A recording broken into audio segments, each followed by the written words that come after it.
Hello and welcome to another Josh and Eliza on Fridays. We are so excited to jump into today's topic because it's broad, but also one of my favorites. So Josh, would you like to let us know what we'll be tackling today? We will be tackling, as you can see, the misty clouds of vowelness, or the vowel quadrilateral. And there's a specific reason we call it a quadrilateral. So we're going to explore this space in the mouth. Excellent. Yes, all of your questions about vowels hopefully will get addressed. If not in this video, then in the next one. We're going to make sure that this is a two-part series so that we can address all of the nitty-gritty. All right, let's jump in. So what is the vowel quadrilateral? The answer is that this is the vowel quadrilateral. That's a lot. Perhaps too much. Let's get rid of that for a moment. Okay. I can breathe again. So much better. What we just showed you was the International Phonetic Association's version of the vowel quadrilateral with all of the vowel symbols. Now, again, that's a lot of information and can feel overwhelming. So today we're hoping to just get down to the basics of how to find your way around the vowel space using this quadrilateral as a map. And to do that, we're just going to talk about its shape and the sort of key, how you read this particular map. Okay. That's it. That's it for today. So this is that same quadrilateral with some terms on there, but again, we don't want you to get too into the terms. Instead, Josh, shall we show what this is a map of? Yeah, and just before we jump to that picture, you mentioned that it's a key, and those keys equal very specific muscle shapes and muscle movements. So without further ado, what muscles, what places in the mouth are we talking about? All right, remember this shape. That's what it's a map of. This is the vowel space. So it's in your oral cavity. And hopefully using this quadrilateral, this four-sided shape, we can find ways to make sense of the vowels. So just very basic, what is getting mapped? Let's talk about the edges. So this top line of this four-sided shape helps us to understand that the range, that the top of our quadrilateral, we're mapping the front of your hard palate. So right here, it's that hard bony surface, all the way to the back of your velum. And you can see here the differences in the color. That means that the hard palate has bone underneath. You can feel it with the tip of your tongue, it's hard. And this velum is just muscle, just covered with mucous membrane. All right. So if that's the top line of our quadrilateral, what is the bottom line? Bottom line is how open the sound is. And it's also mapping along the dorsum of the tongue. So the specific position on the dorsum of the tongue. Exactly, yes. I actually had somebody yesterday correct me and say, you mean the body. And this is a great chance to say, there are sometimes multiple terms. So the dorsum of the tongue or the body of the tongue is everything behind on the surface, behind the tip, which is right here, and then the blade, which is the surface area right behind the tip. So the body or the dorsum starts here at the front of the dorsum, covers the middle of the dorsum, and ends with the back of the dorsum, right there, right about where the tongue begins to make that sort of dive into the what we think of as the throat, leaving the oral cavity, going into the throat. This area back here we call the root of the tongue, but we don't have to think about that. It's not useful to us in this vowel shaping. Okay, so quick recap. The vowel quadrilateral maps the vowel space, and that top line maps from the front of the palate to the back of the velum. The bottom line maps from the front through the middle to the back of the dorsum of the tongue, or the body of the tongue. Feels like a lot of terms, but again, we promise once we learn the rules, this vowel quadrilateral is going to become a very useful tool. Just got to learn the basics first. All right. Shall we journey on? Yes. Let's continue. Indeed. You mentioned earlier, Josh, that the shape was a map for certain muscle, the quadrilateral shape helped us to understand certain muscle shapes. Yeah. You referenced some of the terms on it as being a key, and they are keys, and you can also think about them perhaps as ingredients. And when you put those ingredients together, you can come up with shapes that equal specific sounds when you put the voice across or over or through that shape. I couldn't decide on one preposition, and so I chose 3. I like it. I like it. It's very inclusive. However you think of the movement of air coming in contact with your vowel space, Josh has given you ample examples. So if we are coming back to this shape, we're going to keep repeating some of these keys. Front, which you remember we talked about, is an area of the body of the tongue. So any vowel that the quadrilateral places here along this line is going to be considered a front vowel, because the front of the dorsum of the tongue is responsible for making it, let's say. Same is going to be true for this area of the map. It's going to be central because the middle of the dorsum of the tongue is going to be responsible for it. And if you still feel a little lost, it's okay. Just take a deep breath. Stay with us. We're going to get you to a place where this all makes sense. The term back, again, any vowel that gets placed in this part of the quadrilateral is because that back of the dorsum of the tongue is responsible for making it. Now, positions. Josh, you mentioned positions. So we have, sorry, go ahead. I was just going to say that this is, if we're thinking about them as keys or ingredients, our second key or our second ingredient, right? We have front, central, and back, and now we have positions. I've also, you mentioned multiple terms, and so in the desire to share terms you might encounter, this is also sometimes referred to as height, how high or low the body of the tongue is, but the position of the tongue in relationship to the roof of the mouth, maybe. I think that's a great way to say, yes. And we mentioned a little bit earlier the roof of the mouth. We talked about this top line describing the area of the roof of the mouth, starting here at the palate and ending at the velum. So these terms, height or position, these are going to talk about the part of the dorsum and its relationship to that part of the roof. So is that front or middle or back close? Is it close to the roof of the mouth? Is it maybe a mid-distance away from the roof of the mouth? Or is it very open away from the roof of the mouth? We now have our X and Y axis. Yes.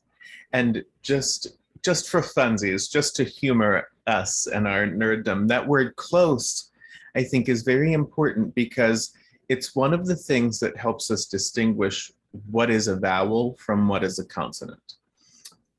If you get so close that you actually start to touch the roof of the mouth in some way, then you've gotten too close and you are no longer in vowel land, in vowel cloud, right?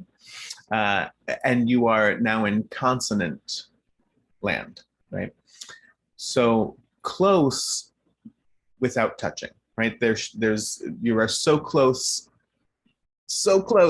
but you're not actually touching. Right? Agreed. Very good distinction. Yes. So here we are with our X and Y axis, speaking about all of these things, but we want to kind of pull our attention to this mid descriptor one more time.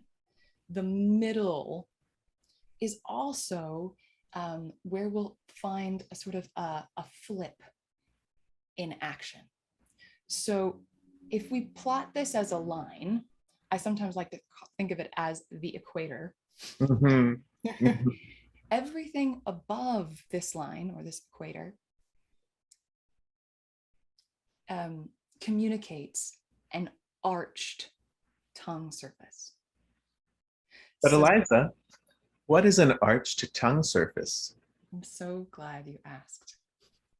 If you think about the surface of the body of your tongue, if it rises so that one point is high and the space around it moves downward, then it creates an arched surface, right?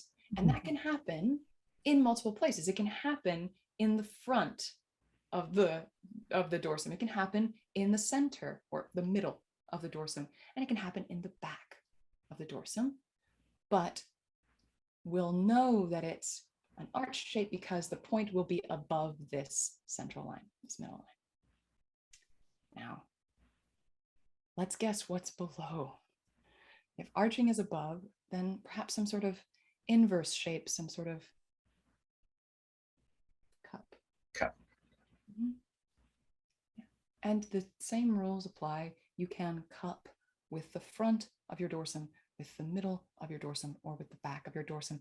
And where the vowel lives on this quadrilateral communicates that to you, communicates the recipe. All right. So you mentioned about cupping in the tongue. Open might communicate, just out of curiosity, does the jaw ever like open as well with some of these open sounds? That's a really, really good distinction to make. It will, I think, move, but rather than focusing on the jaw open or closing being responsible for vowels, we will allow for some relaxation here, the jaw to open to allow more movement in the tongue if we desire. Great. So these words or ingredients really specifically refer to the tongue itself. We're not focusing so much on the jaw doing anything other than what it wants to do freely by nature of speaking. Exactly. Yeah. A good distinction to draw. So if this central line is our equator, then anything on this central line is a mid vowel. It just is the vowel that Josh and I often refer to with great love and affection.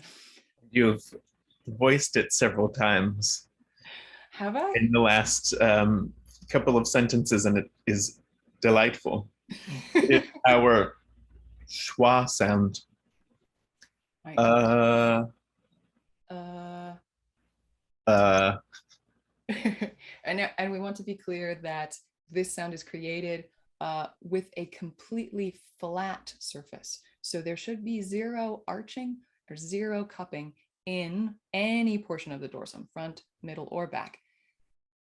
This flatness might not feel sort of relaxed or easy. It might take a little bit of effort even.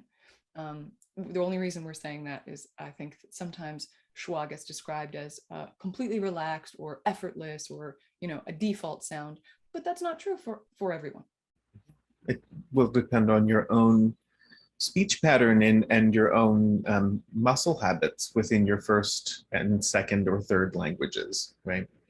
I think uh, those of us who tend to refer to it as, because I have sometimes used, oh, the sound of release. It's a completely released tongue. It's completely relaxed, and that feels natural because that's like the home base for my own personal muscle habits here. But that's not true for everyone's personal speech pattern within the languages they speak. You might naturally have a little bit of arching or cupping tension, and so your natural comfortable place for your tongue to go might actually have a little bit of um, shape to it that is different than the shape that I'm most comfortable making when I think about release. What we can say about this schwa is that it is always a flattened surface. Mm-hmm. So whether that feels very accessible to you or something you have to put a little bit more focus into, the what makes a schwa is again the lack of arching and cupping and the flatness of the surface of your tongue. It's a great place to start. Why don't we just model schwa? Yes, it's a key vowel in English, and it's in both of our names, Eliza. And the full version of my first name, Joshua, Joshua. Now, I hear it twice.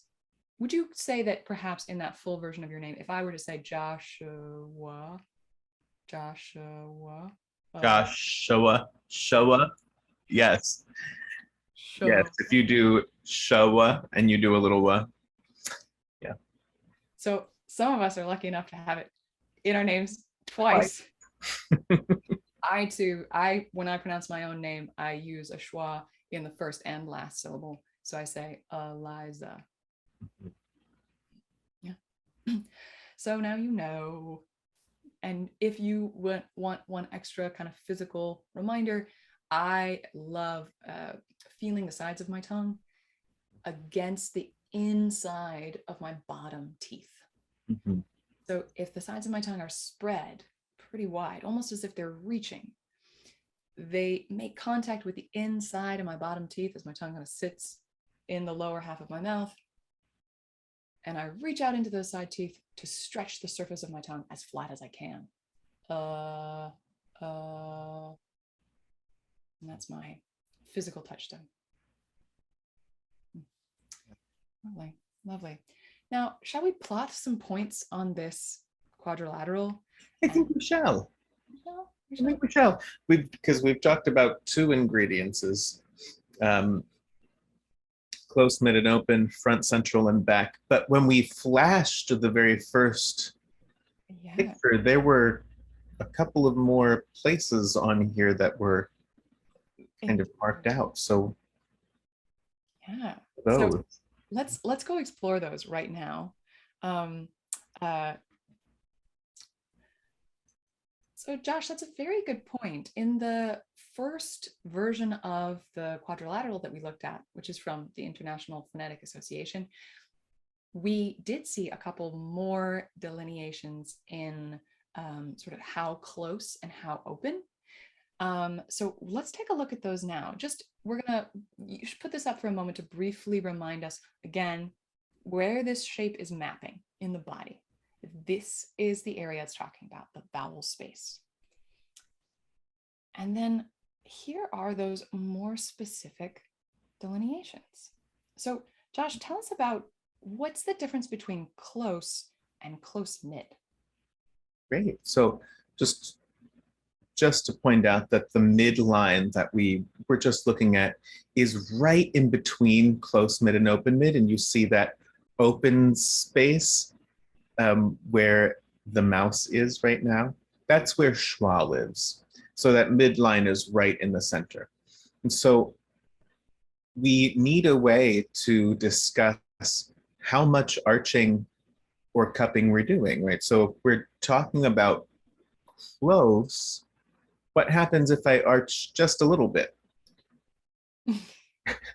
Then we've called it close mid because it's sort of halfway between the midline and the close point, or arching as much as you can before it turns into a consonant.